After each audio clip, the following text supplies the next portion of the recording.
ஆண்டவராகிய இயேசுவின் நாமத்தில் உங்களை அன்போடு கூட அருமையான வேளையிலே உங்களை வாழ்த்தி வரவேற்பதில் நான் கிறிஸ்து இயேசுவுக்குள் பெரும் மகிழ்ச்சி அடைகிறேன். தொடர்ச்சியாக நாம் ஆண்டவருடைய வேத வார்த்தையை தியானித்து வருகிறோம்.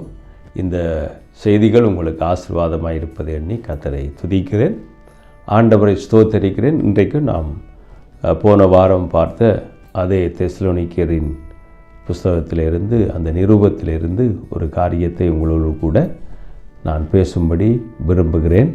இங்கே சொல்லப்பட்டிருக்கிறது, தெசலோனிக்கேயர் 5ஆம் அதிகாரம் 16வது வசனத்தை வாசிக்கிறேன். அங்கே சொல்லப்பட்டிருக்கிறது, எப்பொழுதும் சந்தோஷமாய் இருங்கள் என்று அப்போஸ்தலனாகிய பவுல் தெசலோனிக்கு எழுதியதாக இருக்கிறது. நம்முடைய வேதம், பரிசுத்த வேதாகமம் நமக்கு ஒரு ஆலோசனையை கொடுக்கிறது. அப்போஸ்தலர் ஆகிய பவுல் மூலமாக இந்த வார்த்தையை தேவன் நமக்கு எழுதி வைத்திருக்கிறார். அங்கே சொல்லப்படுது, எப்பொழுதும் சந்தோஷமாய் இருங்கள் என்று பார்க்கக்கூடியதாக இருக்கிறது. எப்படி எப்பொழுதும் சந்தோஷமாக இருக்க முடியும் என்கிற ஒரு கேள்வி நம்முடைய எல்லாருடைய இருதயங்களிலும் வருகிறது என்பதை வேதத்திலிருந்து பார்க்கக்கூடியதாக இருக்கிறது. நம்முடைய இருதயத்திலே நமக்கு இந்த வேத வசனத்தை நான் வாசிக்கும் பொழுது நம்மை அறியாமலே இருதயத்திலே ஒரு கேள்வி எழும்புகிறது, எப்படி நான் சந்தோஷமாக இருப்பது என்பதை பார்க்கலாம். இன்னும் நீங்கள் சற்று பிலிப்பிய நிருபத்தை நீங்கள் வாசித்து பார்க்கிற பொழுது அப்போஸ்தலனாகிய பவுல் அங்கே பிலிப்பி மக்களுக்கு எழுதுகிற ஒரு முக்கியமான ஒரு காரியம் என்னவென்றால், அவர் அநேக தரம் இந்த வார்த்தையை அந்த பிலிப்பிய நிருபத்திலே குறிப்பிட்டிருக்கிறதை வேதத்திலே வாசிக்கக்கூடியதாக இருக்கிறது. அவர் சொல்லுகிறார், கர்த்தருக்குள் எப்பொழுதும் சந்தோஷமாயிருங்கள் சந்தோஷமாயிருங்கள் என்று மறுபடியும் உங்களுக்கு சொல்லுகிறேன் என்று பிலிப்பியர் எழுதிய நிருபத்திலே அப்போஸ்தலனாகிய பவுல் அந்த பிலிப்பிய மக்களுக்கு குறிப்பிடுவதை பார்க்கக்கூடியதாக இருக்கிறது.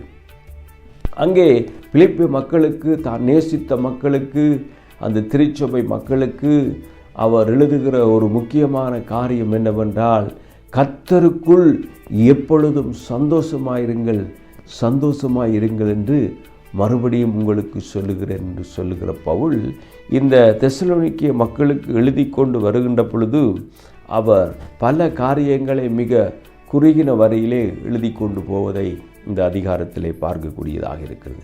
அப்படி எழுதுகிற பொழுது அவர் சொல்லுகிறார், எப்பொழுதும் சந்தோஷமாய் இருங்கள் என்று பார்க்கக்கூடியதாக இருக்கிறது.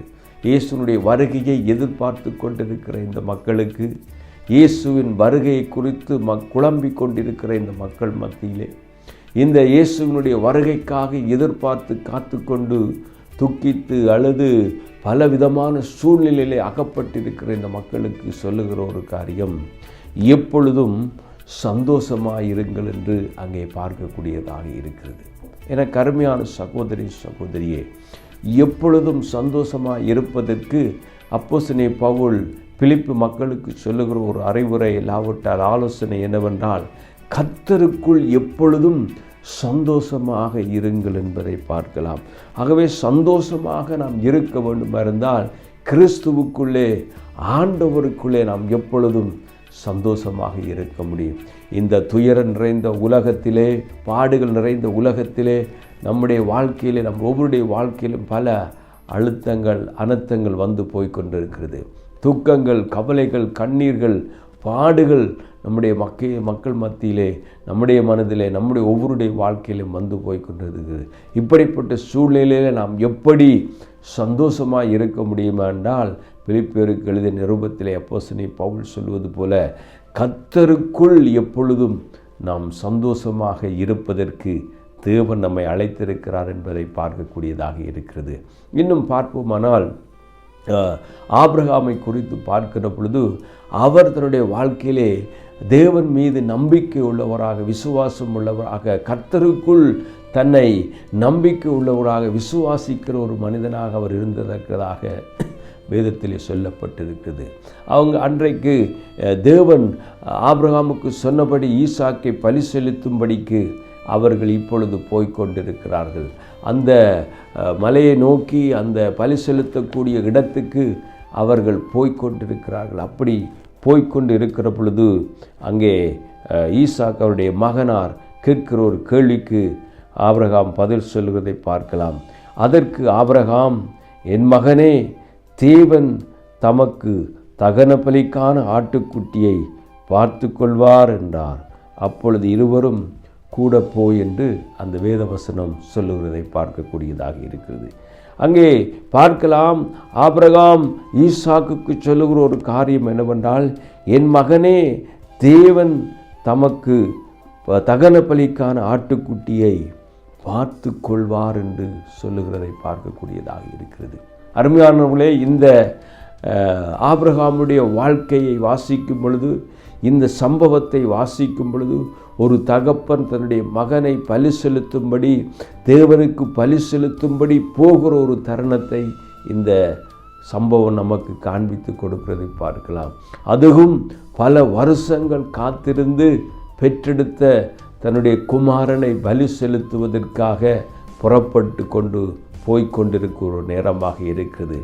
என்னும் இமைப்பொழுதிலே, கனப்பொழுதிலே அவனுடைய சொந்த மகனை தன்னுடைய கைகளினாலே வெட்டி தேவனுக்கு பலி செலுத்தக்கூடிய, தகன பலி செலுத்தக்கூடிய ஒரு சூழ்நிலை ஆபிரகாமுடைய வாழ்க்கையிலே வந்து கொண்டிருக்கிறது. அப்படிப்பட்ட ஒரு சூழ்நிலையிலே மகனை அழைத்து கொண்டு போகிற சூழ்நிலையிலே அவர் அதை செய்வதற்கு காரணத்தை பார்க்கிற பொழுது, அவர் கிறிஸ்துவுக்குள்ளே, தேவனுக்குள்ளே தன்னை விசுவாசித்து ஆண்டவருக்குள்ளே ஒரு மகிழ்ச்சி உள்ள ஒரு மனிதனாக அவர் இங்கே இருந்திருக்க வேண்டும் என்று பார்க்கக்கூடியதாக இருக்கிறது. ஆகவே தான் அவர் அதிகாலையிலே எழுந்து தேவன் தனக்கு சொன்ன அந்த மலைக்கு ஈசாக்கை அழைத்து கொண்டு போகிறதை பார்க்கக்கூடியதாக இருக்கிறது. அங்கே அவரோடு கூட வந்த தன்னுடைய வேலைக்காரருக்கு சொன்ன ஒரு காரியம், நீங்கள் இங்கே தங்கிக் கொள்ளுங்கள், இங்கே அமர்ந்து கொண்டிருங்கள், இங்கே காத்து கொண்டிருங்கள், நானும் பிள்ளையாண்டானும் போய் பலி செலுத்திவிட்டு நாங்கள் திரும்பி வருவோம் என்று அவர்களுக்கு வாக்கு கொடுத்து போனதை வேதத்திலே வாசிக்கக்கூடியதாக இருக்கிறது. எளிமையானவளே, ஆபிரகாம் கர்த்தருக்குள்ளே தன்னை எப்பொழுதும் சந்தோஷமுள்ள ஒரு மனிதனாக, தேவனை விசுவாசிக்கிற ஒரு மனிதனாக, தேவன் மேலே நம்பிக்கை உள்ள ஒரு மனிதனாக ஆபிரகாம் இருந்தபடியினாலே அவர் தன்னை சந்தோஷமாக வைத்துக்கொள்ள அவர் காத்து கொண்டிருந்தார் என்பதை பார்க்கக்கூடியதாக இருக்கிறது. ஆகவே தான் தன்னுடைய மகன் ஈசாக்கு அந்த கேள்வியை கேட்ட பொழுது, பலி எல்லாம் இருக்கிறது, தகன பலிக்கான ஆட்டுக்குட்டி இல்லையே, பலி செலுத்தக்கூடிய பொருள் இல்லையே என்று ஈசாக்கு தகப்பராகி ஆபிரகாமிடத்திலே கேட்ட பொழுதுதான் அருமையானவளே, ஆபிரகாம் கொடுத்த இந்த அருமையான வார்த்தை என்னவென்றால், என் மகனே, தேவன் தமக்கு தகன பலிக்கான ஆட்டுக்குட்டியை பார்த்து கொள்வார் என்பதை பார்க்கக்கூடியதாக இருக்கிறது. என்னை கேட்டுக்கொண்டிருக்க அருமையான சகோதரே, சகோதரியே, உங்கள் வாழ்க்கையில் இருக்கக்கூடிய எத்தனை தேவையாயிருந்தாலும் அத்தனை தேவையையும் தேவன் பார்த்து கொள்வார் என்ற நம்பிக்கையும் விசுவாசம் நமக்குள்ளே இருக்குமா இருந்தால் எப்பொழுதும் சந்தோஷமாக இருக்க தேவன் நமக்கு உதவி செய்வாராக. பிரியமானவர்களே, இன்னும் சில நிமிஷங்கள், சில மணித்தியானங்கள் அங்கே ஈசாக்கை பலி செலுத்தப்படக்கூடிய ஒரு காலகட்டம் அங்கே வந்து கொண்டிருக்கிறது. அப்படிப்பட்ட ஒரு காலகட்டத்திலும் அவர் எப்படி தன்னை தேவனுக்குள்ளே மகிழ்ச்சி உள்ளவனாக, சந்தோஷம் உள்ளவனாக காத்து கொண்டிருந்தார் என்றால் ஆபிரகாமுக்கு தெரியும் என்னவென்றால், தேவன் எல்லாவற்றையும் பார்த்து கொள்ளுவார், ஆண்டவர் எல்லாவற்றையும் பார்த்து கொள்ளுவார் என்ற நம்பிக்கையும் விசுவாசமும் அவருக்குள்ளே இருந்தபடியினால் அவர் சந்தோஷமாக இருக்கக்கூடியதாக இருந்தது. என் அன்பு சகோதரி, சகோதரியே, என்னை கேட்டுக்கொண்டிருக்கிற அருமையானவர்களே, இந்த செய்தியின் மூலமாக தேவன் நம்மோடு கூட பேசுகிற ஒரு வார்த்தை என்னவென்றால், கர்த்தர் பார்த்து கொள்ளுவார், தேவன் உங்கள் தேவைகளை எல்லாம் பார்த்து கொள்வார். ஈசாக்குக்கு ஆபிரகாம் சொன்னார், தேவன் தகன பலிக்கான ஆட்டுக்குட்டியை தேவன் தமக்கு தேண்டியதை அவர் பார்த்து கொள்வார் என்பதை சொன்னது போல, இந்த அருமையான வேளையிலும் உங்களுக்கு அனைத்து தேவைகளாக இருக்கலாம், உங்கள் வாழ்க்கையில் இருக்கக்கூடிய அனைத்து காரியத்தையும் தேவன் பார்த்து கொள்ளுவார், கர்த்தர் பார்த்து கொள்ளுவார் என்ற செய்தியை இந்த வசனத்தின் மூலமாக, இந்த காணொளி வழியாக உங்களோடு கூட பேசுகிற இந்த வார்த்தைக்காக நீங்கள் ஆண்டவரை துதிக்கக்கூடியதாக, கர்த்தர் இந்த தேவையை சந்திப்பார் என்ற நம்பிக்கையை, விசுவாசத்தை உங்களுக்குள்ளே வளர்த்து கொள்ளுங்கள். ஆண்டவருடைய வார்த்தை உண்மை உள்ளதாக இருக்கிறது.